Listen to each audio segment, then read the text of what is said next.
Hey guys, welcome back to the channel. Techno Talks here. So today I'm going to be unboxing the Samsung Galaxy S20 FE 5G. Whoa, that's a long name right there. So I'm actually really excited about this phone. This phone I have been waiting for a while now. I did order and it took a little while. However, I finally received the phone and I'm going to be showing it to you guys. This is going to be the first time I'm using this phone. I haven't touched it any other time. I wasn't at a Samsung store. I didn't get to experience it. This is going to be the first time I'm going to be checking this phone out. I did see a couple videos on this phone and the phone looked pretty nice, and overall I feel like this phone is going to be a really good device for its price point. Maybe a little too high. However, I believe that this phone actually keeps up with all the features on it. So first of all, one thing I'd like to say is Samsung is finally giving Snapdragon worldwide. Everywhere is going to be getting Snapdragon for this device if you're getting the 5G variant. If you're getting the 4G LTE variant, you're not going to get Snapdragon. You're going to get Exynos in places other than North America, South Korea. I believe there's 2 more countries, however, I forgot them. So go ahead and buy the 5G variant. Even if you don't have, even if the country you're in doesn't have 5G spread out like some other countries maybe, go ahead and buy it. It's going to be way better. You're going to get the Snapdragon 865 instead of the Exynos variant. Exynos 990, I believe. So I have 8 gigabytes of RAM in this device, 128 gigs of storage, Snapdragon 865. We have a triple camera setup, I believe 12 megapixel, and the telephoto is going to be 8 megapixels. So it is a downgrade from the S20. However, I believe it's not going to be too big of a downgrade. The box, it looks different. So if you guys know normal Samsung boxes, they're usually black and they don't have too much on it. And this time around, as you can see, there's some designs on it. There's a leaf, there's a hand, there's a cat, there's an eye. So it's kind of weird. I'm not sure what exactly they're trying to get at there. However, the new box design, it kind of looks better. It just adds a different feel to it. And that's about it from the outside. There isn't too many other differences. And so let's get ahead and open this phone up. Let me get my trusty razor here and let's cut these open. So now that we have that open, let us see the device. Okay, so we had some paper, something fall out. I'm not sure what this is exactly. I've never seen this before. However, I guess that's okay. No big deal. So we do have our device right here real quick. We have some dust on it. Let's go ahead and check out what's back here. Obviously, in most devices, you guys might already know, they have your SIM ejection tool and then probably your quick start guide and whatnot. Yep, so no case. I believe some countries do get cases. I'm not 100% sure about that, so don't take my word for it. I believe they do, however, as I said, I'm not 100% sure. So let's put this to the side. Now we have the phone right here. We're going to get to this. So I got the navy blue color and right now it's looking really nice. So I saw some videos on it. It didn't look this nice. It looked a little darker. And from what I can tell, it's looking pretty nice. So let me just put this to the side real quick. Okay. Sorry about that. Let us see what's in here. So we have a little panel. It's pretty nice. I think that's a new addition. Okay, so one thing I do know for a fact is that the Samsung Galaxy S20 FE supports 25 watt fast charging. However, Samsung goes ahead and decides we're just going to include a 15 watt fast charging brick. And I'm not sure why they did that, but I guess it's okay. They're cutting down the price a lot, so not going to complain too much, but it would be better if I had the 25 watt charger. So we have another little box right here. Yeah, there's nothing in there. Oh yeah, by the way, you don't get headphones with this, not even USB-C. We have our charger, the USB-A to USB-C. So everything you've probably already seen in different devices. Nothing special, nothing new. So it's the same box. Now, the moment you guys have been waiting for, the device. Okay, so it's already looking, it's feeling pretty nice. Let me go ahead and take the sticker out. I'm going to be quiet for this. Okay, so that's always a nice feel. Matte finish. Right away, you can tell that this is plastic, or as Samsung calls it, glastic. So it's a polycarbonate.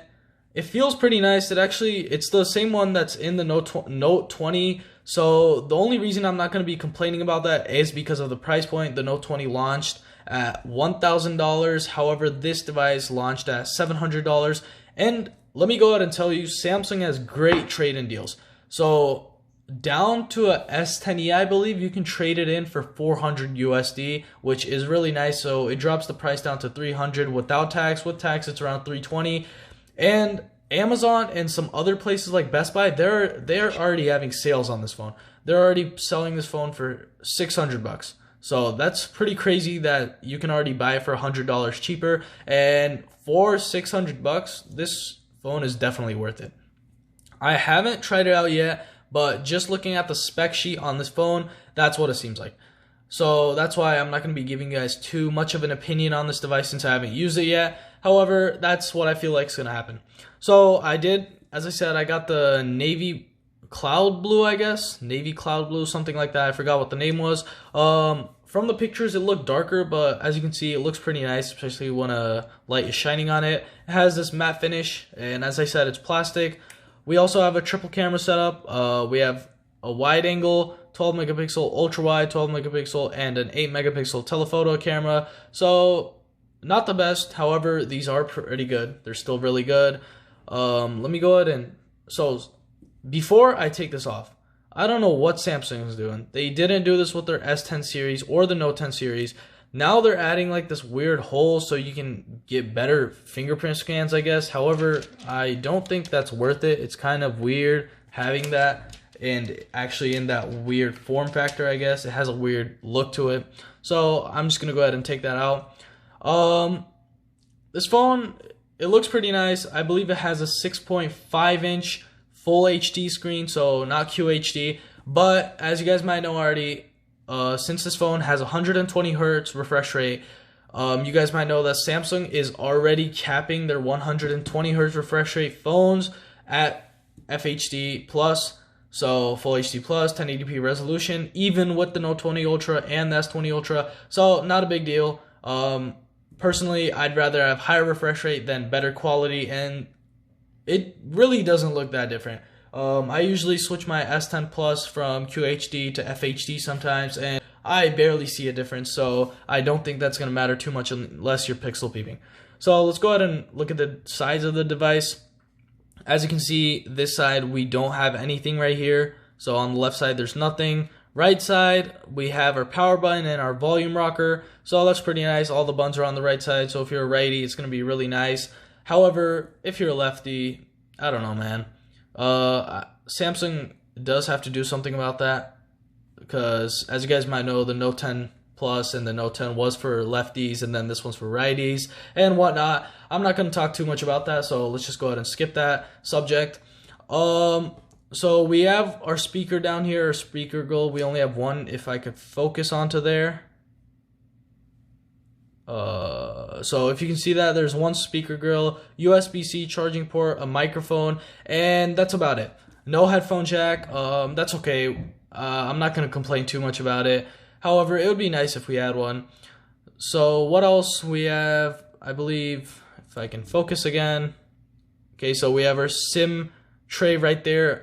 This does have expandable memory. If I'm honest, yes, it does have expandable memory. Pretty sure it does. And if it doesn't, that's kind of sad. As I said, the back, plastic. So you can definitely tell that Samsung has cut some corners with this device. The back is plastic. And then the front display, it's Gorilla Glass 3. That's kind of weird. That's pretty low. I thought they could get up to like Gorilla Glass 5 or something, since Gorilla Glass 7 or Gorilla Glass Victus, whatever you guys like to call it, is already out. I thought they could have added Gorilla Glass 5, but I guess that's okay. You're probably not going to have too many issues. And me and I believe a lot of people usually put screen protectors on their brand new phone. So if you are a person that doesn't put one, don't worry too much. It's still a really good screen. You're gonna get some scratches, but not too bad. It's not gonna crack on you out of nowhere, so you're okay with that. So I just turned on the device real quick, and I'm gonna go ahead and set it up, and I'll get back to you guys real quick. Okay, so I now have the phone set up and ready. I have all my apps moved over to this device, and now I can give you guys my first impressions on this.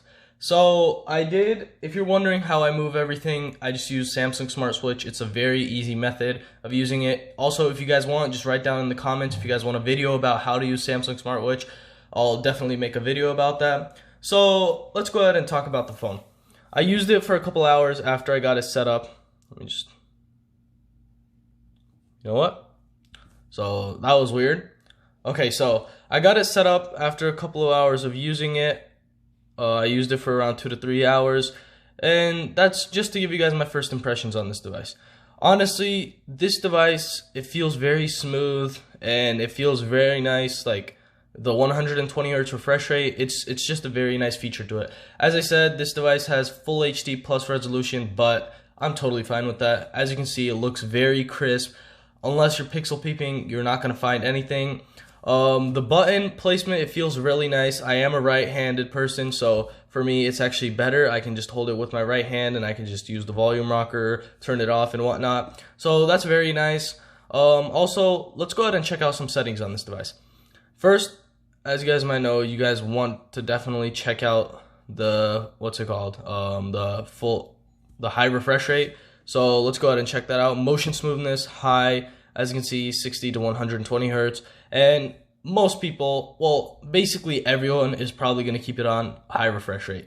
I don't know why you would keep it on normal unless you're trying to like save up on some battery, you're going on a long road trip or whatnot. However, if you're using it daily, this phone is going to last you the whole day. It has a 4,500 milliamp hour battery, and with that battery, I believe my Samsung Galaxy S10 Plus has a 4,100 milliamp hour battery, and even with that device, I can last a full day on QHD resolution. So I'm not sure how much the high refresh rate is going to affect the battery life. However, I believe with the 4,500 milliamp hour battery, this phone is going to last a lot more than that. So some other things I noticed about this device, I saw something that actually confused me. So as you can see, when you do face unlock, the camera just gets bigger for some reason. Samsung might be using the technology where you hide the camera under the panel, maybe not the full camera but the sides, because that was a little weird. I'm not exactly sure about that. I didn't research it, but that was something I saw when I was using this device in that 2 to 3 hours. So overall, first impressions, great about this phone. I really enjoy using this phone, and honestly, if you're looking for a phone to buy, it's either this one at this price point, you can pick it up for $600 at Amazon, I'll definitely link it down below, or you can get a OnePlus 8. So this device is definitely worth the price. Maybe the plastic might feel a little weird, but as I said, it's definitely going to be better so you don't crack the back part, and it's probably going to be cheaper to fix if you do something wrong to it. So that's about it, guys. This is my unboxing and first impressions video. Honestly, as I said, I really enjoyed using this device for a couple hours, and hopefully after I use it for a day, I'm going to get back to you guys with another video, a follow-up of my thoughts on this device. So as I said, if you enjoyed this video, don't forget to like and subscribe, and see you in the next one.